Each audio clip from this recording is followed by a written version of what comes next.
Hello, this is Blue Noser Hoser with another Master Duel deck profile. Today I have my true Draco deck list. Now I've been using this deck in Plat 1. It started out as a fun deck, but it's been way overperforming. Next season I'm definitely just going to try to rank up with this deck, because it's a lot better than I thought it was going to be. But the main difference between my list and other lists is that I decided to run a lot of cards that focus on progressing my own game state as opposed to taking cards away from my opponent or like floodgating them. This deck does get a bad rap for being like Floodgate Turbo, and maybe it is, but I think this deck can actually afford to run a lot of cards like this, because the Draco engine itself is actually really good. A lot of people just underrate how strong just all of the Draco cards actually are. And when you run cards like this, I think you really complement the strengths of the deck. Whereas if you're just running Floodgates, you just have essentially vanillas, Where this deck focuses a lot more on getting value off of all your monsters. And even these things, when you flip them up, a lot of the times you just get rid of them next turn so that you can play the game again. Or Erupt, you don't. But Skill Drain is a little bit bad in the sense that you negate your own monsters. And that's no fun. A lot of people think that you just win games by flipping Floodgates, and I just don't think that's true. So, getting on to the actual profile, you have 3 Planet Pathfinder. This guy is terraforming, except he's a normal summon. He has 1,000 attack, which it could be worse, but look at him. He searches Diagram, is essentially the main reason he's in the deck. There are so few ways to actually search Diagram, and of course Diagram is at 1. At one point, Metaverse was in this list, but I decided it was way too slow. And then Set Rotation is banned in Master Duel as well. But you have 3 Pathfinder, a Terraforming, and a Diagram, so it's the maximum amount of diagrams that you're going to get. So I thought it was important to max out on a card like this. It's also worth noting that he tributes himself for cost. So if you have Erupt or Skill Drain on field, you can still just activate his effect, and he's just not on field anymore, so he still gets to resolve. Then 3 Chicken Game. This started out as a one-of, just as a secondary Pathfinder target, but I soon found that this card is very good, so I decided to just max out on it instead. I played against a burn deck, and you just can't die when this card's up. It's really fun. And it's just upstart every turn. Or sometimes it's optimal to get rid of it so that they also don't get to draw. But you have cards like Heritage Disciples and Souls that do that. So then you have 3 Ansham. If you don't know what this card does, this card is really good in this deck. You can put it in your Pendulum Zone and then destroy it and draw a card. So it's just upstart. But then, if he's the only card in your extra deck, or other copies of himself, you can special summon him. So he's just a free tribute for all of your guys. Where tribute summoning inherently is a -1, this guy makes up for it by drawing a card. So the tribute summon is essentially free. And then it doesn't conflict with Erupt because he just removes himself, because he banishes himself when he leaves the field. And then he's 1,800 attack points, which, I don't want to go on about that too much, but attacking for damage is how you kill them, and 1,800's not bad. Then 3 Magician Souls.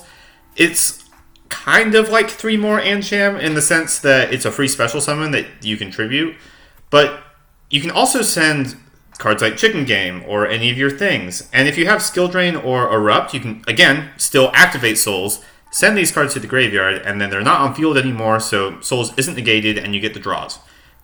So there you go. Then for the actual Draco monsters, you have 3 Ignis, 2 Dynamite, 1 Maiden. I think Ignis is the most important one to max out on because it gets you the most immediate value because it searches spell cards. Majesty's mainly only in here because it's searchable off of Waterfall.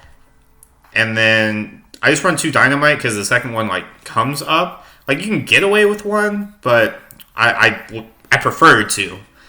Majesty is important though because it just searches more bodies, and again you kill them by attacking them. So at some point it's just good to have access to all of these, And it's even just more effects to activate, so you just get more value that way by having different names on field. Onto the spell traps, you have 3 Disciples, 2 Heritage, 3 Apocalypse, 2 Return. All of these things have 3 effects, if you can believe it. If they're sent from the field to the graveyard, the spells get to destroy spell traps on the field, and the traps get to destroy monsters. And then the spells during your main phase, you get to tribute summon again, and then these also tribute summon, but during your opponent's main phase. So you would think that Pathfinder is not very good being a normal summon in your normal summon deck, but it searches Diagram, which gets you the spell cards, which just give you more normal summons anyway. You essentially get 3 normal summons every turn if you manage your resources.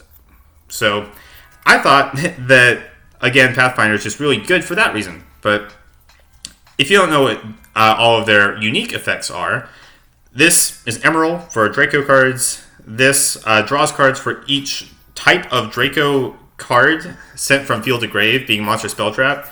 And it includes your opponents in the hypothetical mirror match that I have yet to face on Master Duel, but it could happen.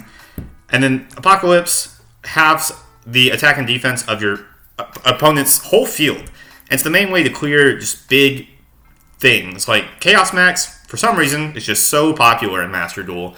And Apocalypse just clears it for free, essentially. And then this is Call of the Haunted, except instead of summoning in attack, it summons it in defense.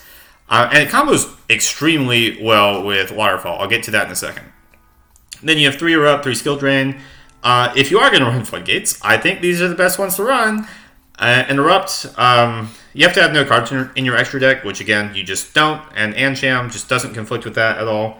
And it's just Skill Drain, except it's better because you can do things like chain to their guy and then chain Erupt, so that you get your search and or activation and then still negate their guy. Whereas Skill Drain, you can't do that, but Skill Drain, again, is just 3 more copies of Erupt, essentially. And they're all just good. And again, they're continuous spells, or continuous traps, rather. So you can just tribute them away if you need to be activating effects. Or at least Skill Drain, anyway. Because Erupt, you just play under for free. Which is the main reason I like it over other Floodgates. Like, there can be only one. Like, Kaiser Coliseum, I guess you still could play under. But just cards like that, where, like, you have to think about what you're doing. I'd rather just be able to activate every card in my hand every single turn.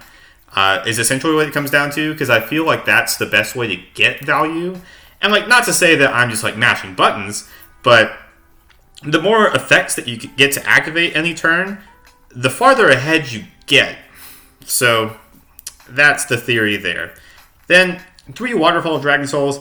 This searches any of your monsters, but also if you already have monsters, you can send worms from hand or field to grave and then draw 1 plus 1 for each that you send. So if you send 1, you get to draw 2. And there's a lot of really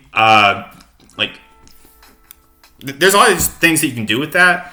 For example, if you have return, you can send one of your guys and then just revive it back, and you get to draw 2, and then just you didn't lose anything, essentially. You just get to draw 2. It's just reckless greed at that point. And then if they try to, like, chalice you or imperm your guy or droplet you, you can just chain this. And then it's just not on field anymore. And if you get, like, lightning stormed or evenly matched or, like, whatever, you can just chain this so that you aren't losing a card. So I think this card is above, like, beyond good in this deck.